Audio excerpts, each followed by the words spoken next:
Servus, grüßt euch. Jetzt ist es Zeit, die Bienen in den Winter zu schicken. Heute ist kalendarischer Herbstanfang, also 21. September. Und die Futteraufsätze sind noch drauf. Was ich jetzt vor einigen Tagen schon mal reingemacht habe, ist die Windel. Die bleibt jetzt auch wieder drin über den Winter, damit das Volk schön warm eingepackt ist. Der obere Raum kommt runter. Ich winter die nicht auf 2 Zagen ein, sondern auf einer Zage. Momentan ist auch das Absperrgitter noch drin. Das kommt jetzt raus. Dadurch habe ich jetzt oben saubere Futterwaben. Die werde ich zum Teil die ernten. Zum Teil kommen die hier unten in die untere Zage, in den Brutraum. Ich habe dieses Jahr asymmetrisch eingefüttert. Das heißt, ich habe das Flugloch auf eine Seite gepackt und habe somit mein Brutnest hier drüben. Das Futter sitzt dann hier und das Volk kann dann langsam auf die andere Seite wandern. Früher habe ich immer mittig das Volk gesetzt. Da hatte ich links und rechts ein paar Futterwaben. Die Wintertraube ist entweder nach da oder nach da gewandert. Es kam zum Futterabriss. Jetzt sitzt die Brut hier, das Futter auf der anderen Seite und die Wintertraube hat nur noch eine Chance, und zwar Richtung Futter zu wandern. So, hier jetzt nochmal zum besseren Verständnis. Asymmetrisches Flugloch. Wir haben die Brut mit dem Flugloch auf diese Seite gesetzt bei der totalen Brutentnahme. Und die Brut sitzt jetzt ungefähr bis hier. Und der Rest ist aufgefüllt mit Futterwaben. Bei dem Volk habe ich das schon gemacht und jetzt zeige ich euch bei dem anderen Volk, welche Arbeitsschritte dazu notwendig sind. Smoker, Besen, Stockmeißel liegen bereit. Dann habe ich noch eine Kiste dabei, da kommen gleich meine Waben rein. Die Folie, die packe ich weg, die brauche ich erst wieder im Frühjahr. Haben sie sauber leer geschleckt, der ist also wieder grundgereinigt und die obere Zage, die ist jetzt gut gefüllt mit Futter.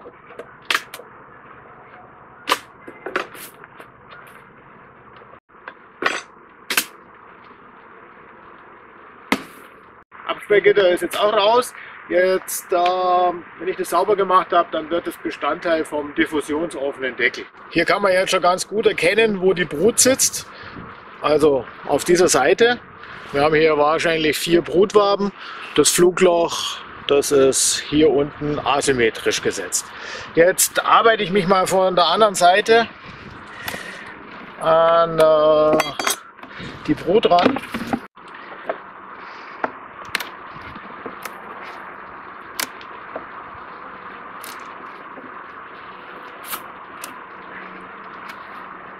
Heute habe ich mir mal Handschuhe angezogen, weil in dieser Jahreszeit, da freue ich mich schon, wenn ich ohne Schleier arbeiten kann. Aber die Bienen finden es jetzt eigentlich nicht so witzig, wenn man sie jetzt noch stört, aber was hilft's. So, eine leere Wabe, wie erwartet, auf der anderen Seite.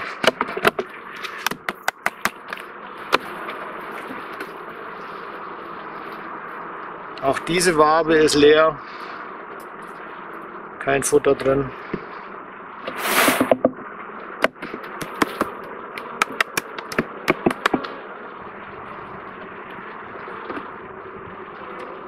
So, hier glänzt es jetzt ein bisschen, aber so eine Wabe will ich jetzt auch nicht drin haben, um die in den Winter zu schicken. Die geht jetzt also auch in die Reserve. Ja, da habe ich hier nur so einen ganz leichten Glanz drin. Die hänge ich dann nächstes Jahr in einem Ableger dazu, dann kann der die sauber schlecken.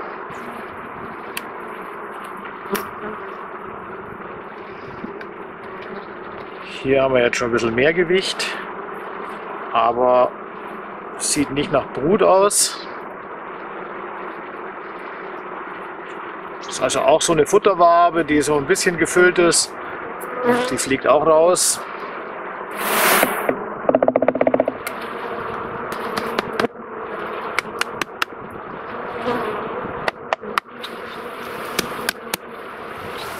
So, dann müsste jetzt so langsam Brut kommen.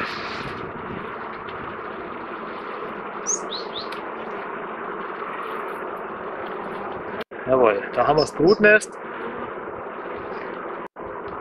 Ich will jetzt noch einen ganz kurzen Blick auf die Königin werfen, damit ich mir sicher sein kann, dass auch die noch drin ist, wie beim letzten Mal, als ich reingeschaut habe, da war.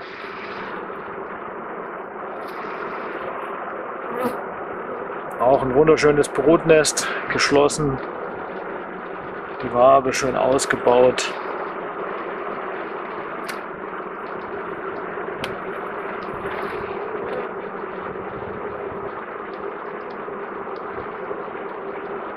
Hier haben wir also auch Brut, ist schon ausgelaufen, da sind jetzt Rundmaden drin.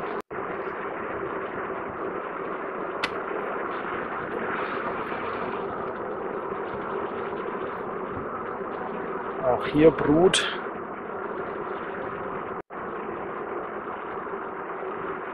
Und hier haben wir eine Königin. Da ist noch eine blaue.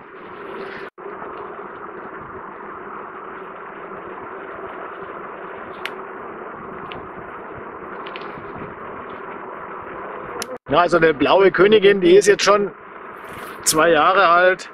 Aber die legt immer noch fleißig, ist immer noch eine ziemlich gute. Das Volk ist ordentlich groß, kann man sich nicht beschweren. Dann komme ich jetzt zu meinem Honigraum bzw. zu meinem Futterraum. Also in dieser Jahreszeit arbeite ich ganz gern mit Handschuh, nicht nur wegen den Bienen. Heute Morgen musste ich schon Eis kratzen, also es ist zapfig.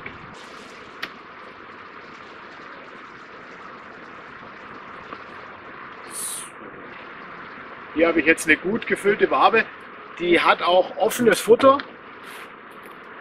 Die hänge ich jetzt den Bienen wieder rein. So eine Wabe mit offenem Futter, das ist ganz gut. Die zieht die Feuchtigkeit und dann können die Bienen das Futter ganz gut aufnehmen. Auch die ist gut gefüllt. Die hat teilweise auch noch offene Zellen, oder beziehungsweise die ist nur teilweise verdeckelt worden. Die Rückseite ist noch komplett offen. Auch die kommt wieder zurück ins Volk.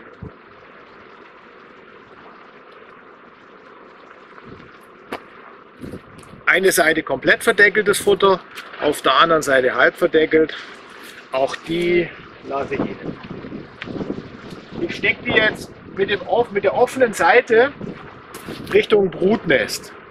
Einfach nur, damit die Wintertraube, die dann da irgendwann hinwandert, das Futter leichter aufnehmen. Jetzt habe ich in dem Volk 4 Brutwaben. Das Schied am Flugloch, das habe ich drin gelassen. Und habe 5 Speckwaben, also bei Zander sind es gut 2,5 Kilo. Damit kommen die Bienen locker vom Hocker bis weit in den Februar rein. Und da gibt es dann wieder schöne Tage, da gucke ich dann rein und da brauche ich bei der Restentmilbung noch nicht mal umstecken. Da haben die noch genügend Futter drin. So, und die werden geerntet. Die kommen in die Reserve.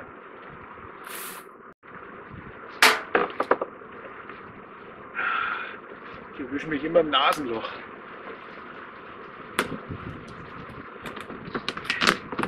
Kann ich mir gar nicht erklären. So, und der Vorteil, dass das Abspeckgitter noch drin war. Ich habe hier also keine Brut auf dieser Wabe. Somit kann ich diese Futterwabe problemlos in den Winter schicken und muss mir keine Sorgen machen, dass die Wachsmotten da schon drin sind und mir die Waben auffressen. Weil die bevorzugen bebrütete Waben. Jetzt kommt der diffusionsoffene Deckel. Beginnend mit dem Propolisgitter. Wenn ich das Propolisgitter auflege, dann schiebe ich das ein paar Mal hin und her, um die Bienen vom Oberträger in die Wabengasse reinzubringen, damit ich dann nicht so viele zerdrücken muss. Jetzt kommt eine Lage Pappe drauf.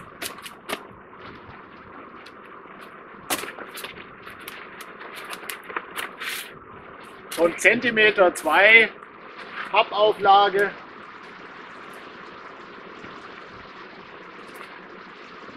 Und dann das Absperrgitter. Absperrgitter kommt verkehrt rum jetzt auf die Pappe. Ganz einfach. Diese kleine Leiste hier, die hat so 3 mm Stärke und die verschafft mir jetzt ein bisschen Luft, damit die Feuchtigkeit auch wirklich aus dem Volk raus kann. Hier kommt der Holzdeckel drauf.